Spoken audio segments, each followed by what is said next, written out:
नमस्कार प्रणाम भैया लोग। आज के ब्लॉग का शुरुआत हो गई बा। अब देखा यहाँ चक्रोट फेंकात है भैया लोग। अब मनरेगा वाला जो है जितना भी लोग हुआ कार्यरत हुआ यहाँ फरसा लेके उत्थू लेके सब लोग अपन काम करत बा। हमहू सोचनी कि तनी आई तनी दिखाई आपो लोगन के कि देखा काम कैसे चक्रोट का होला, कैसे गांव में चक्रोट फेंकाले। हमहू अपन फरसा ले ले हैं। अब खेते में हमके अपन काम करे के बा। वो कैले के बाद अब लाइब्रेरी पे चलब भैया लोग। तो देखा जैसे ही लाइब्रेरी खातिर निकलनी है तो ही रास्तवा में देखा मजे के भीड़ लौकत है ना। तो ई लोग काहे खातिर हुआ बताएं, ई लोग बर्थडे मनावे खातिर हुआ। अब देखा गांव का जो है कुछ जवान लड़का हुआ बिना उनका शौक बा कि गांव के एकदम पुलिया में बैठ के आराम से शांति में जो है बर्थडे मनावत हुआ।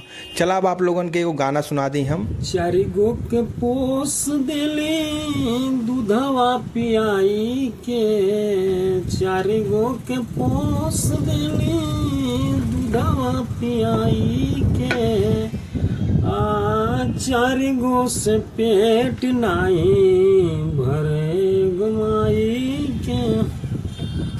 तो गाना कैसा लगल भैया लोग कमेंट करके जरूर बताइए। वीडियो को लाइक, चैनल के सब्सक्राइब करिए। साझी का आ गए बड़का भैया के यही जगह खाना वाना खा जाइए। आज का पार्टी यही जो हुई, एक बाद सीधे घरे निकलब। कल फिर से अपने ड्यूटी पे मिलब, आप लोगों से भी मुलाकात हुई। तब तक आप लोगों से गुजारिश वीडियो को लाइक, चैनल के सब्सक्राइब करिए लोग। धन्यवाद।